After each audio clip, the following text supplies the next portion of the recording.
It'll be an early start, Liz. Yeah, so an early start. So my idea was if you leave at sort of 6 on the Monday, yeah, you'll be up there for sort of lunchtime. But what we can do is we can pre-order lunch, so when you get there, you can come straight to the venue. But I'll send you joining instructions about the venue in the middle of the town, where to park, what to do with your cases, and all that sort of thing, really, yes? So the way a typical residential week works is we tend to go from 12 through till 6 on day 1. We go from 8:30 through till 6 on the Tuesday, Wednesday. Thursday, we tend to do 8:30 through till, I'm going to try and get done for 2 or 3 to give you a good start for the sort of drive back home, yes? But it's a very interactive week. It's not just the talk part of the program. What I want to do is use the outdoors for as much learning as we can. So everything's obviously workbook based, so we can take those with us. So the way I tend to look at it is, if we have to do certain things inside, like TED Talks or videos, do that at the beginning of the day. So it's a little bit of a flexible agenda. And what I tend to do is try and get as much of the learning out of the way as possible in the morning, and then take us out for lunch, and we might go across the lake on the ferry and do some learning on the other shore, or we might go to sort of Buttermere or Surprise View. So you won't be climbing big massive mountains, so that's something to be, so I'm sure some of you would like to, but what we have to do is cater for the fitness of the whole group. And it's a really good sort of fun environment, because we've got 2 fantastic houses. We've got Oak Lodge, which sleeps 12, and we've got the Gables, which sleeps 14. Yes, so Gables has got 7 bedrooms and 5 bathrooms, and Oak Lodge has got 5 bathrooms and 4 bathrooms and 5 bedrooms. That's right, and they're only sort of 5 minutes from each other. But Oak Lodge has a fantastic garden, which is in the sun all day. So I'm praying that the weather warms up, because some of the time we can actually go. For me, the more time we spend outside, the better it is, because that's what all of you live and breathe anyway when it comes to sort of, do you all know each other, by the way? Do we need to do the intros or not? I know everyone. Right. Does everybody else know everyone? Yes or no? No, I don't. I doubt it. I haven't met Liz before. Sonia, I don't suppose you've met Liz before, have you? Right. If you all know me, Chris Goodwin. So John, introduce yourself to Liz, and then the same for you, Sonia. Yeah. Hi, Liz. I'm John from Central South. I'm the lead for Equity and Wellbeing. Hiya, John. Nice to meet you. Nice to meet you. And hiya, Liz. I'm Sonia. I also work for Central South Consortium, and I'm strategic lead for Humanities, Health and Wellbeing. So nice to meet you, Sonia. I'll see more of you in a few weeks' time. Exactly. So regarding catering in the lakes, what we do, just to be COVID secure, is we provide breakfast in the morning. So it tends to be breakfast bars, cereals, fruit, tea, coffee, sort of help yourself affair. But what I do first thing in the morning, I'm a bit of an early bird. And if some of you want to come out and see some amazing views before breakfast, this is optional. So you're not forced to do this. So I tend to take people out at 7 o'clock, and we might go to the top of Lattrig or Surprise View. I just find it's a fantastic way of just getting your mind in the right sort of place. And for me, just 10, 15 minutes reflection at the beginning of a day sort of sets the sort of scene. And I think it's a really nice way to do this, because you can do it back in your environments, whether it's in school or other public sector organizations. I'm sure it sounds like you embrace the outdoors anyway, Liz, yeah, with what you do, in sort of with health, Public Health Wales. So that's optional. We're not forced to do that. And what we tend to do is there's some fantastic eateries in Keswick. So everything's about planning, because on a residential program, everything's about timing, because there's a lot sort of crammed into a short period of time. But 1, it's fun. 2, it's enjoyable. What's said in Keswick stays in Keswick. So we'll order the lunch for the next day, the day before. There's a fantastic sandwich shop called the Lake District Sandwich Shop, or you can get whatever you need to. The benefit is if we order lunch in and somebody picks it up in the morning, because you can imagine Keswick is like the adventure capital of the UK. So quite a few tourists there, let's put it that way. And Jan's Lake District Sandwich Shop can have queues of 20 or 30 people at it sometimes. So by pre-ordering it, sometimes it's quite nice to do. So we'll just sort of talk about the next day, what the weather's forecast at the beginning of each day, and that'll be that. So breakfast we'll sort of have in. We'll go for a walk if you want to at 7. Breakfast you tend to have at 7:45. We tend to have breakfast round at Gables. It's much easier, much bigger house. and we go to the training venue Moot Hall from 8:30 in the middle of the town. Now, when it comes to eating out at night, it's up to you. I mean, there's 50, 60, 70 pubs, restaurants. Keswick has every type of cuisine you can sort of think of, really, yes? So it's up to us if we want to book some tables. It depends on what the look. Is it up to 6 people can meet, I think, from the 17th of May. So potentially we could do it in, if there's 11, we do it in 2 6s, yeah? And we could change sort of people each night, and we might need to have a think about what type of food you like to eat and potentially book some tables ahead, because obviously being June, it could be quite busy. So I think potentially somebody in the group can think, right, 6 of us fancy Indian, 6 of us fancy tapas, 6 of us fancy whatever. Or we could potentially get a takeaway and do it in one of the gardens. It's completely up to us, really. So we've got a lot of flex when it comes to sort of eating out at night, but we tend to finish training at 6, like I said. Then we have something to eat and chill out. There's plenty of fantastic pubs, or you can just chill out. You can just chill out in one of the houses, watch a bit of TV or catch up on the day. It's quite tiring, all the fresh air and learning. It's a little bit like a drug by the time you get there on Monday after that big drive. I mean, I'm only coming 200 miles. I think Pembrokeshire, you must be coming probably 350, something like that. Is you're going to be pretty tired on the first day. So sleep is really sort of important. I mean, for those of you that are night owls and you want to go clubbing and whatever, there is a nightclub, so you can go there if you want to. But I think we're all of an age now where we've sort of forgotten about that a while ago, yes? So interactive program, everything's COVID secure. In the venue, we tend to have a semicircle of seats because everything comes in workbook. You can have your workbook sort of on your knee, but we've got COVID stations. When you go in each house, have you seen these electronic dispensers in the schools? You just put your hand on it. So we've got the same sort of thing there. So we've got them everywhere, at the back and the front of Gables and at the front of Oak Lodge.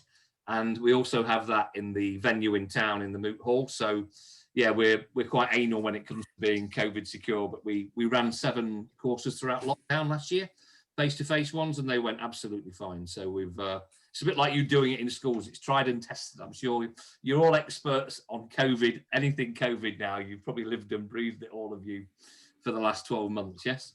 So that's the general sort of format of the week, yes? So when it comes to the actual programme, I did an update before. Was everybody there last time? I don't know where they were, actually. No. Okay, so let me give you a rundown. I can always email you a sort of document. So share the screen. What I've done is I've looked at the framework on embedding a whole school approach to emotional and mental health and wellbeing. You probably are aware of that document. Have you got copies of that? So very much the programme links into, you know, the framework. Yeah, when you look at the 3 steps in the sense of scoping, action plan, and evaluation, because all of you will be working with different sort of organisations going forward when we come back. True. You know, in one of the different sort of roles, and I'll come on to the roles sort of shortly. But when we look at the programme, we've obviously got 8 different sessions, which will be condensed over the sort of 4 days.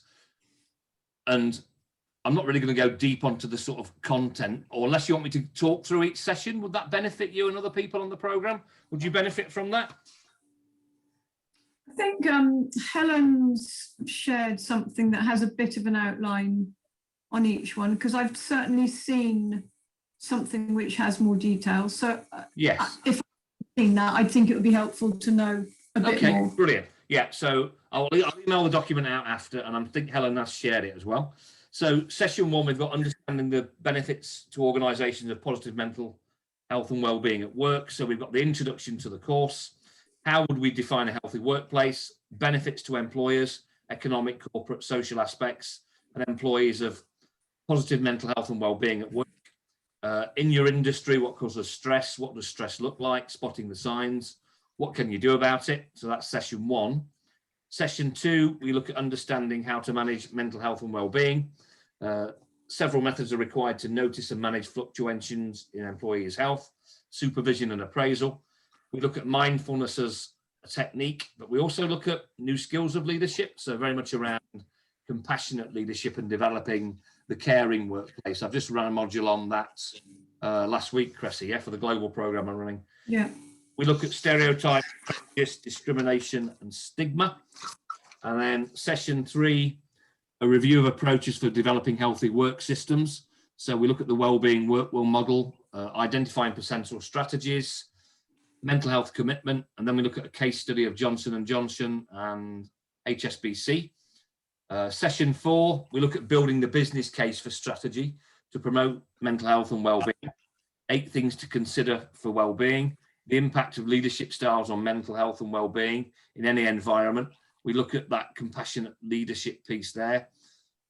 Session 5 is how to sustain a culture of mental health and wellbeing at work, embedding mental health and wellbeing into your culture. The 6 drivers of organizational culture, that's something called the cultural web.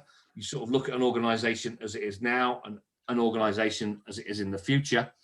And then session 6, reviewing the strategic approach identified and understanding how it can be achieved to achieve the CMI certificate. Yeah. So we look at the fair and decent work tailor review, how to develop and evaluate workplace health interventions. Then we go through the assignments. Session 7, we're actually going to look at scale. So actually how you're going to roll this out across the country in your different sort of regions. 8, we're going to look at train the trainer. But once you've then finished the taught element, obviously after the 10th of June, which will be the Thursday, you've obviously got the post-course assessment. So that's a written assignment, and that's between 3.5 and 4,000 words in length. And I've just put the 2 learning outcomes there. So understand, Kath's joining us, hold on. Understand the impact of managing mental health and wellbeing on organizational performance and know how to develop a cultural and mental health and wellbeing. But the assessment, we can do 3 different things. So the learner may be asked to write a report on the impact of mental health and wellbeing on an organization's performance. That's fantastic because all of you are going to be working in partnership with respective organizations, yes? What else have we got? Do I just need to let Kath in? Is she in the... She's here. Is she there? Ah, she's there. Hello, Kath. How are you? Oh, sorry I'm late. Sorry to interrupt. It's all right. I'm just taking security off so anybody else can come in. The second thing regarding the assignment is the learner may be asked to write an account on how to develop a culture of mental health and wellbeing in an organization, or the learner may produce a reflective account to evidence their ability to meet the assessment criteria. So it's pretty straightforward, the assignment. Don't worry about it. And you get 3 months to complete the assignment once you've done the taught element in Keswick, yes? But for me, the assignment is sort of getting you into a situation where you're going to go away from the program. And I tend to see the first group as the cheerleaders, the champions, sort of driving the wedge forward across sort of Wales in the sense of, you're going to be the first people developed. So the benefit with that means is we can start with the longer term sort of strategy. And when I put the initial proposal together, what I did is I put, this is what we would actually do. So in total, we're hoping to have 40 people developed across the entire country. I think we've got 10 people per region, Kath, haven't we? Yes. Yeah. Yeah, I think that's what we're looking for. So some of those people have been on the coaching and mentoring program. So I've put 3 specific roles here, really. Act as coaches and mentors to other organisations in the role of strategic approaches to mental health and wellbeing nationally. Undertake a consultancy role within their own organisations in the rollout of the programme, or act as ambassadors promoting the programme locally, regionally and nationally, collating information on the impact of the programme at a local level and then reporting back to the National Best Practice Group. Because from September 2021, what we'll have is we'll have a quarterly National Best Practice Group when all of you bring case studies, and then we'll publish a newsletter once a quarter. But that will allow us to have meetings in September, December and March. And then we're going to have a conference. Sounds posh, doesn't it? A conference. We're going to have a mental health and wellbeing conference in March 2022 and look at what the impact that all of you have actually created over the next 10 months, really. So that tends to be the programme in a nutshell. So do any of you have any questions or worries? It's always good to ask these things while I'm here. Chris, with the because I'm doing the ILM level 3 at the moment, the Coaching, yeah. coaching one. All the sessions, it was really clear how they kind of link up to the different Assignment. Yeah. assignments. Will we have that same kind of handy Yes. holding? Fab. Yeah. Yeah. This, you know, when Louise writes programs, Chris, that's what she does. She But I maps like it. every single bit. So a lot of you will be used to lesson planning and mapping stuff to criteria. So yeah, we live and breathe that. So Fab. yeah, so it's written around the structure of the assignment actually. So just look back and Okay. Chris, can I ask? I know Helen has had the conversation with you that the assignment will be how do we shape this as a national programme going forward? Yeah, yeah.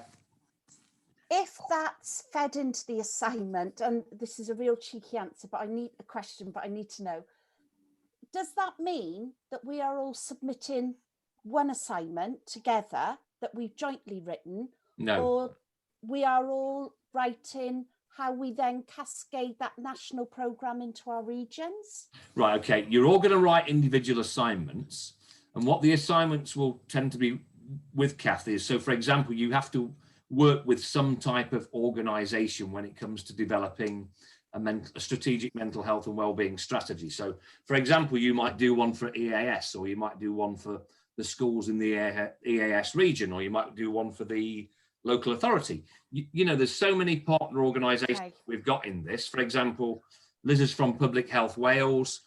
What other types of organisations are coming on this? I think we've got some local authorities coming on, Cressy, as well, haven't we? And I think there's a couple from local authorities. I think Sharon's, I think so. Yeah. If not, I think she is, isn't she, from Gware? I think so, Cressy. Yeah. From healthy schools as Any well. other types of organisations, Kath, that are coming in that you can? I don't think so. So there's a lot of the Leadership Academy. Oh, Leadership Academy, yeah. Oh, okay. So we're going to have a range of different organisations, but as strategic leads, you know, you spent a lot of your time working with stakeholders, and you know, you might act as a consultant working in partnership, not just with a school, but it could be a local authority, or it could be, you know. And our consortia are all so different, Chris. Yes, yeah. So different experiences and challenges. So for me, Kath, the real way we get impact is every organisation is as important as each other. So the benefit is, because we're running this as a train the trainer, it'll be very similar to the coaching and mentoring one. And one thing I haven't discussed with Helen yet is how many organisations we're hoping to engage with. So I mean, the smart way is the 40 of you attend the programme, then some of you might run some group training across each region. So let's say each group trains another 10, that's 80 of you developed across the country. I don't know how many people we want to develop in this to create the impact that we need. I mean, I imagine we'll discuss this more in Keswick, the strategy, in the sense of where we'll build it and sort of shape it as we grow over the week.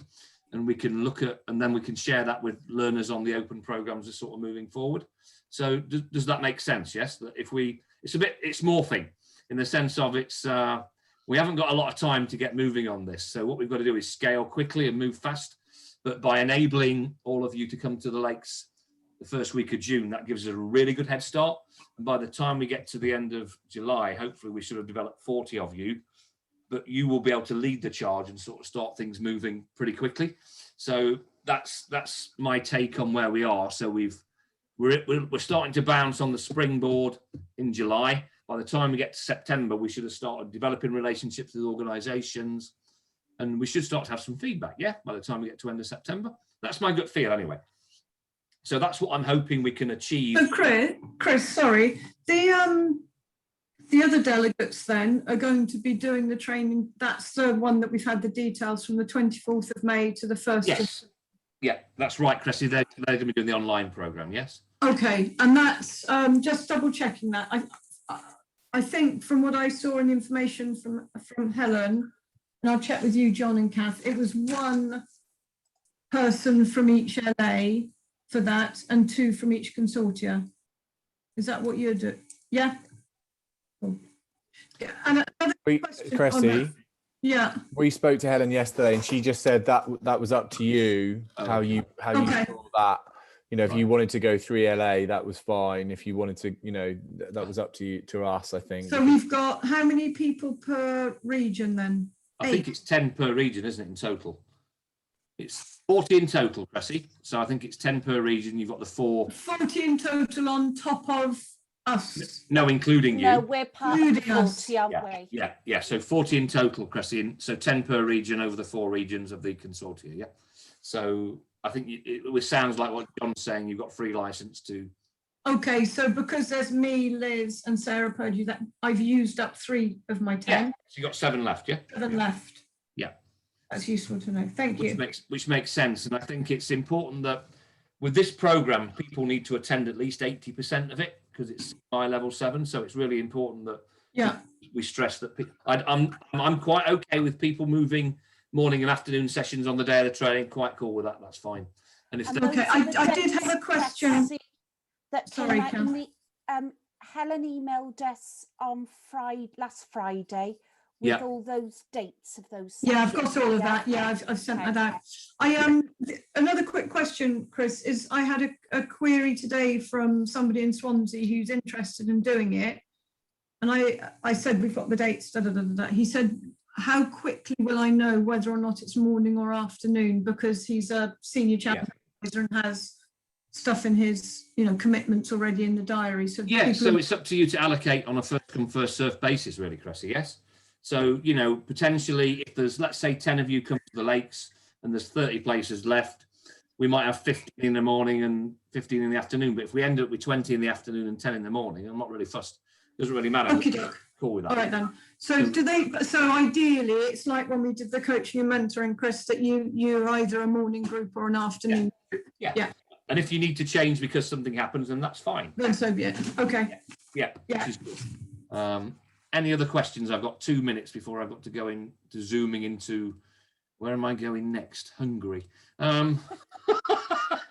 Budapest in a minute. Yeah. So I've got a quick question. And it might be something other people were thinking. So the evening meals, do we need to pay for those, or are they included in the? No, you're going to have to pay for lunches and evening meals yourself. I've discussed that. Okie doke. That's useful to know.